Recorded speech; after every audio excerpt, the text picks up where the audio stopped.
hours a day you waste or how many hours a week you waste. And the classic answer is something like 4 to 6 hours a day. You know, inefficient studying, watching things on YouTube that not only do you not want to watch, that you don't even care about, that make you feel horrible about watching after you're done.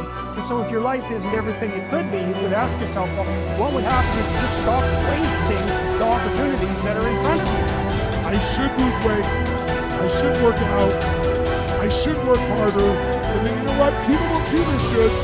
They get mad at themselves. And suddenly the thing you said should happen has to happen. That's when human beings change. Let's make it happen right now. Me and you, let's make it happen right now. Me and you, because you're smart enough. Progress has been made, but you got to keep on working. It's like God. You can't find the illusion that we have made it. No, let me tell you something. You got to keep on working. And we're going to make it happen, my man. Hey, sister, we're going to make it happen, but you got to get out your comfort zone. Because the next time you get an opportunity, you got to be ready. Because we're turning dreams into reality. Just start working at it just a little bit, but do find out what your work is and hold on to it and don't let your dream go. Don't let it go. Unless you've made some major mistakes in life, you haven't started living yet. So a lot of people, if you've never made any major blunders, made some major mistakes, lost some serious money, taken some serious risks, you haven't started living yet. Going through life quietly, tiptoeing safely to an early grave? No, no, no, no. You got to take some chances. You want to bring some adventure to your life. This is the time to stop and decide what direction you want to go in. One of the best things you can do in your life is to change. Maybe on the page of your story right now, you see nothing but failure. When we read your story, what do you want us to see? That you was another failure?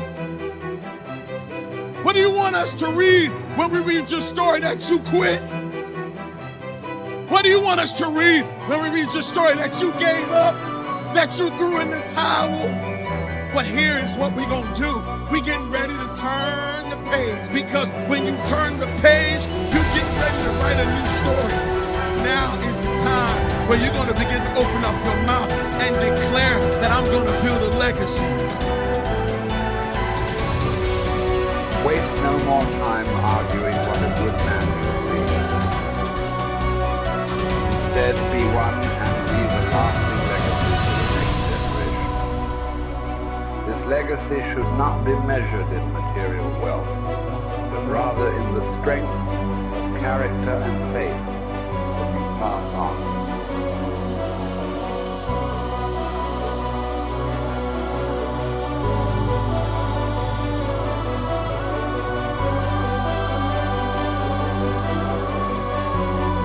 I genuinely am a force to good in the world. You may not understand that yet, but you will eventually.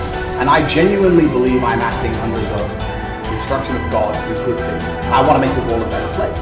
I genuinely believe my legacy is a good legacy. And I believe that eventually, when the legacy media catches up, they're going to understand I'm a good, positive influence. I think a man should have absolutely no interest in whether he's actually happy. If I wake up and I'm unhappy, I will do the exact same things as if I am happy. I will go to the gym the same. I will work the same. How I feel has no impact on how I live my life. I don't think happiness as an index is a healthy view for a man to have on life success. If you're waking up and going, oh, am I happy, am I not? You're looking at life wrong.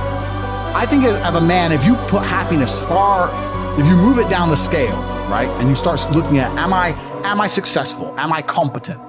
You know, am I achieving things? Am I respected? If you start to look at these indicators of your life, you're going to end up being happier without actually analyzing if you're happy or not. But we talk about weak men. This is what's scariest about this entire agenda they're trying to purport. Because their ideas, like the feminist idea and like the mainstream idea and like Logan Paul's ideas, all their ideals is if we weaken men, then if they become weak enough, they'll no longer be a threat. And I argue that point absolutely. I think the most dangerous men on earth are the weak men. I think inside of every single man, we're born with a fire inside of us that we do not control can destroy ourselves and other people. And if you look at men who have no emotional control, because that's what they're trying to teach us to have. They're saying, listen, you're a man, you're allowed to just cry all the time and have no emotional control, no stoicism, just react to your emotions. Do you know what happens when you tell men to just react to their emotions? Anger. You have school shootings, you have rape, You have violence. That's what happens when you tell men to have no emotional control. These school shooters are kids with no emotional control. Rapists are men with no emotional control. Violence and the bullshit you see on the street are men with no emotional control. Telling men to not be stoic is going to create a breed of violent young men who have no emotional control, can't control their emotions, and act out on them. That is absolutely not be more dangerous to society than me coming along and saying, listen, I don't give a how you feel. It doesn't matter how you feel. You have duties and you have responsibilities as an adult. You must comply and act a certain way regardless of how you feel. That is better for society as a whole, especially as I'm only teaching the tenets of, listen, go to the gym anyway. Doesn't matter. Don't feel like it. Go anyway. Listen, your girlfriend left you. Your heart's broken. You're not allowed to stalk her. She doesn't want you. Get the over it. What I'm saying is good for the world. They're saying, no, act out your emotions. Cool, you're creating stalkers, rapists, and school shooters. These people are fucking dangerous. Knowing yourself is the beginning of all wisdom. Simplify your life. Don't waste the years struggling for things that are unimportant. Don't burden yourself with possessions. Keep your needs and wants simple and enjoy what you have. Don't destroy your peace of mind by looking back, worrying about the past. Live in the present. Simplify. Our life is what our thoughts make it. Do every act of your life as if it were your last. In a word, your life is short. You must make the most of the present with the aid of reason and justice, since it is possible that you may be quitting life this very moment. Govern every act and thought accordingly. Adapt yourself to the life you have been given and truly love the people with whom destiny has surrounded you. If you accomplish something good with hard work, the labor passes quickly, but the good endures. If you do something shameful in pursuit of pleasure, the pleasure passes quickly, but the shame endures. A musician must make music, an artist must paint, a poet must write, if he is to be ultimately at peace with himself. What a man can be, he must be. I will keep constant watch over myself, and most usefully, will put each day up for review. For this is what makes us evil, that none of us looks back upon our own lives. We reflect upon only that which we are about to do, and yet our plans for the future descend from the past.